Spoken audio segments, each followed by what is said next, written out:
Hello, everybody. Just had a good meeting with Governor Perry, local officials, and faith leaders to talk about the steps that we have taken and that we need to take to address the humanitarian situation on the border. And I want to thank everybody who's been involved for taking the time to talk to me. It's important to recognize two things. First, the surge of unaccompanied children and adults with children are arriving at one sector of the border, and that's the Rio Grande Valley. Second, the issue is not that people are evading our enforcement officials. The issue is that we're apprehending them in large numbers. And we're working to make sure that we have sufficient facilities to detain, house, and process them appropriately while attending to unaccompanied children with the care and compassion that they deserve while they're in our custody.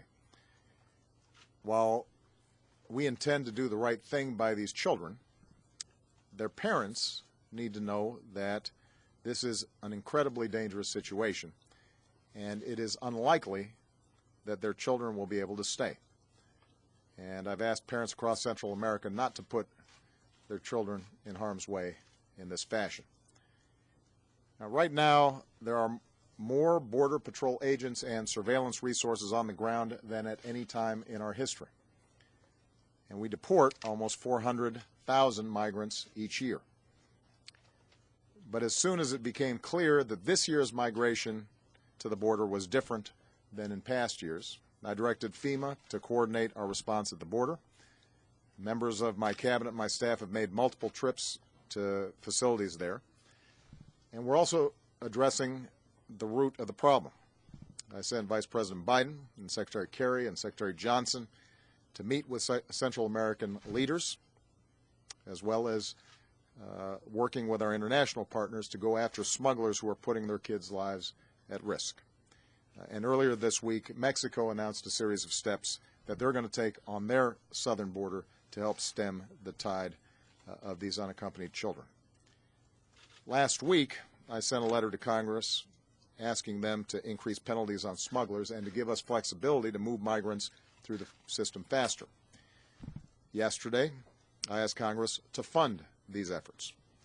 About half of the resources would go to border security, enforcement, and expedited removal of people who don't qualify for a humanitarian claim. About half would go to make sure we're treating children humanely. We'd also make investments to further tackle the root problems in Central America. So right now, Congress has the capacity to work with us, work with state officials, local officials, and faith-based groups and non-for-profits who are helping to care for these kids. Congress has the capacity to work with all parties concerned to directly address this situation. They've said they want to see a solution. The supplemental offers them the capacity to vote immediately to get it done. Of course, in the long run, the best way to truly address this problem is for the House of Representatives to pass legislation fixing our broken immigration system, which, by the way, would include funding for additional thousands of Border Patrol agents, something that everybody down here that I've talked to indicates is a priority. Now, the Senate passed a common sense bipartisan bill more than a year ago.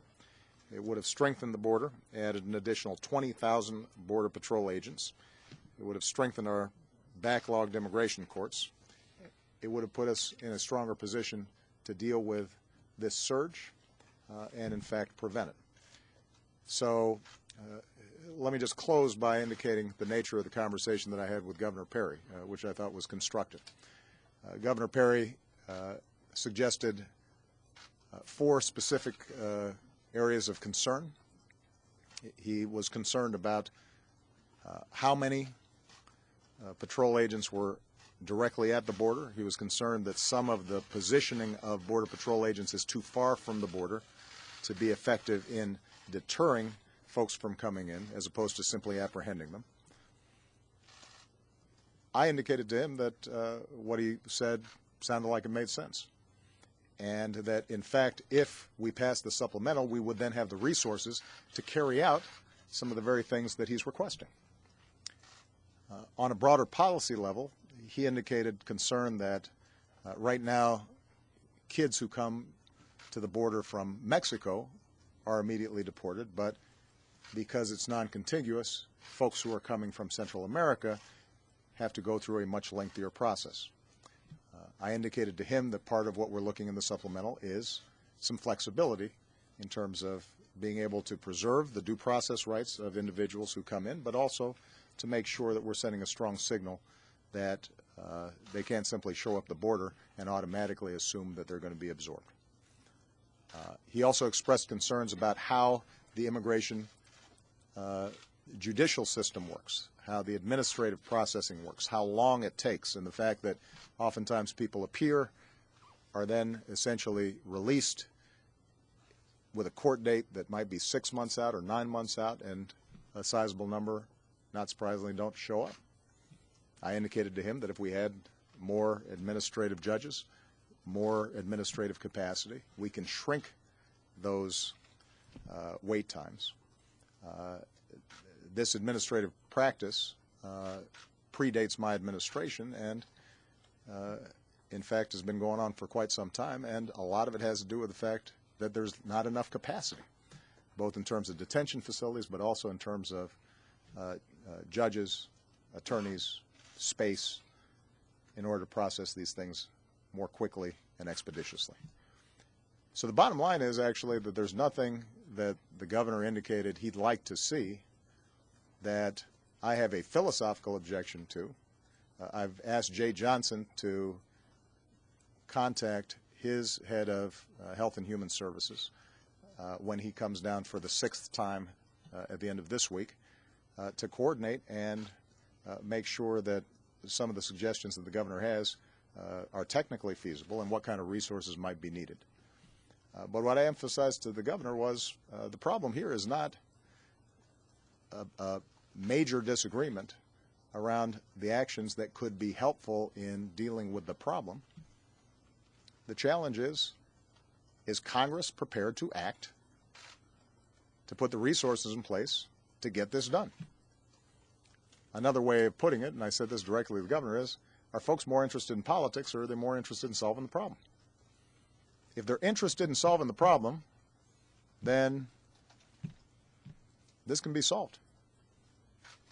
If the preference is for politics, then it won't be solved. And I urge the governor to talk to the Texas delegation, which is obviously at the heart of the Republican caucus, both in the House and has great influence in the caucus in the Senate. If the Texas delegation is in favor of this supplemental, which, by the way, does not include some things that I know many of them object to around dealing with undocumented workers who've been in this country for quite some time. This is just a very narrow issue, this supplemental, in terms of dealing with the particular problem we have right now. If the Texas delegation is prepared to move, this thing can get done next week. We can have more Border Patrol agents on the border, as the governor's requested. We can shorten the timetables for processing these children or adults with children, as the governor thinks is important. We can make sure that some of the public health issues that were raised in the meeting that I just had are addressed, so that we've got enough folks vaccinating and checking on the health status of these children to make sure that not only are they safe, but also our communities are safe. The things that the governor thinks are important to do would be a lot easier to do if we had this supplemental. It gives us the resources to do them.